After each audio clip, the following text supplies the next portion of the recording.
In today's video, we are going to discuss the topic, chapter number 7 of biology, chemical coordination in plants.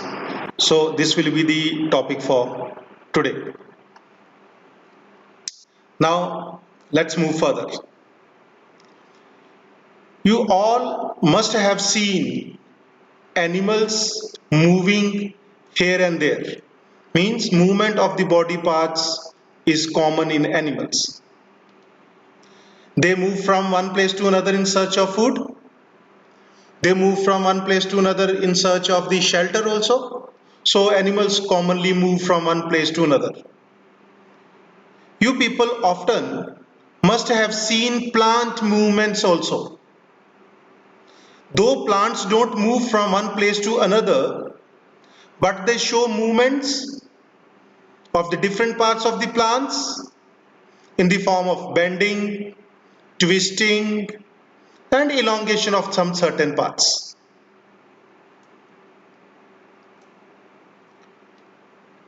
The movements which occur in the plants, such as bending, twisting, and elongation of the different certain parts, these all movements are caused due to the changes in the external as well as internal factors of the plant. If there is no external and internal change in a plant, then these type of movements would not occur. The plant twigs will not bend, they will not twist. So for the movement in the plants, these external and internal factors should be there.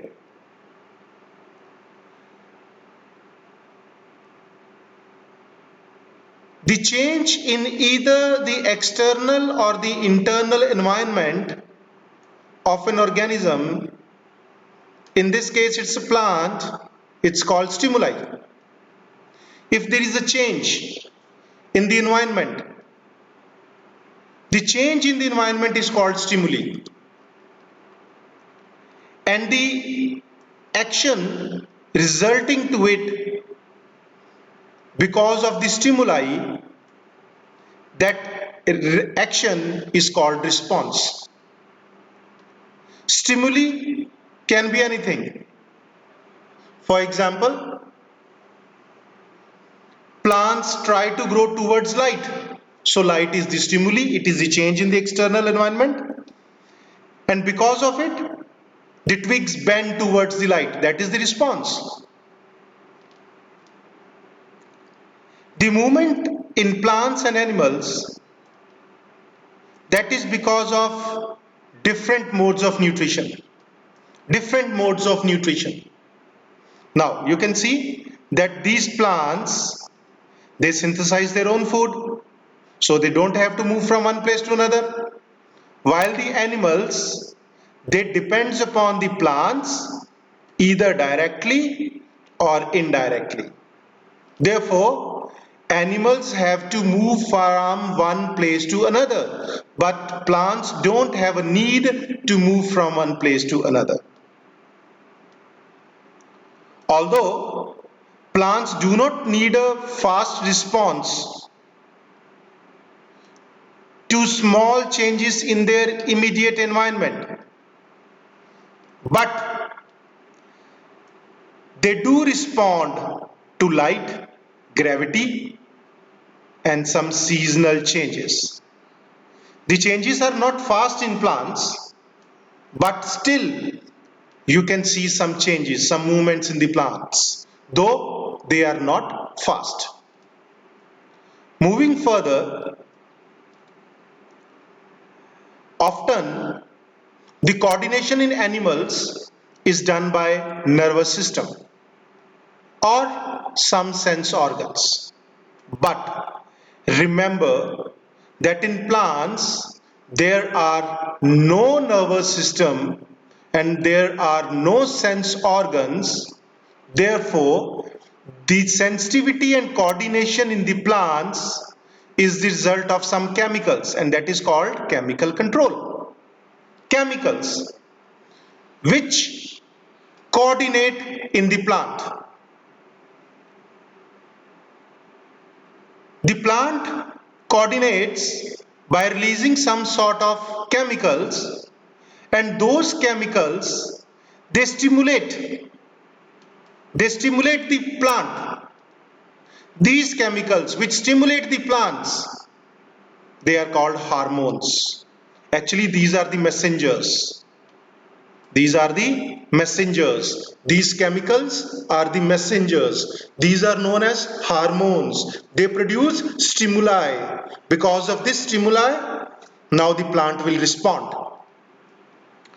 The hormones which are produced in plants, they are very much similar to the hormones which are found in animals. They are very much similar. Hormones in plants are exactly the same as the hormone in the animals. The important character of the hormone is that they are produced in one area and they are transported around the body, and they have their effects at the location far away from the site of their production. For example, if the hormones are produced in roots, they may show its effect in leaves. They may show its effect in flowers. They may show its effect in twigs. But usually, the place where the hormones are produced, they show its effect away from that place where they are produced. These chemicals, which are known as hormones, in some plants they may stimulate the growth, they may enhance the growth, while it may also inhibit the growth. It may also restrict the growth. So the growth hormones can be of two different character. They can increase the growth also, they can decrease the growth also.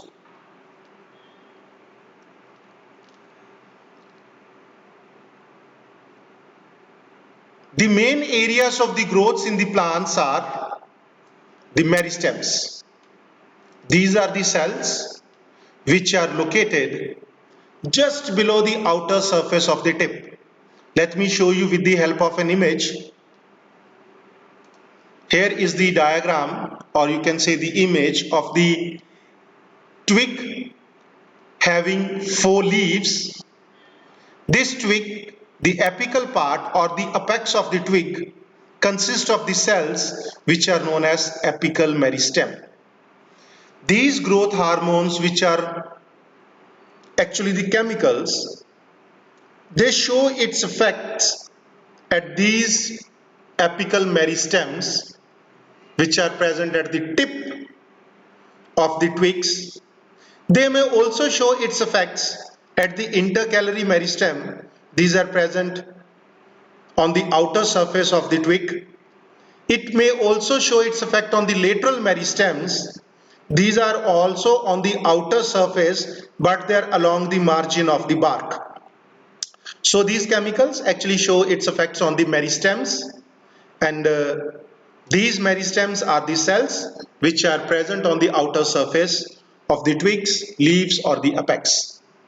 Moving further, these growth hormones, they show its effects to meristems, as meristems are very much sensitive to hormones. The hormones or the chemicals, they actually help to stretch the cellulose wall of the meristem cells, and they actually facilitate the division. They elongate the cell and they stimulate division of the cells also. Plants, they respond to variety of stimuli. There are lot of stimuli which can be received by the plants. The plant may be sensitive to light. The plant may be sensitive to the direction from which the light is coming. It may be sensitive to the intensity of light. It may be dependable on the length of the daily exposure on the plant. It may be sensitive to water. It may be sensitive to temperature. It may be sensitive to gravity. These all are the stimuli. These all are the stimuli: light, water, temperature, gravity. These all are the stimulus to the plants. By receiving these stimuli, the plant will give its action, that is called the response.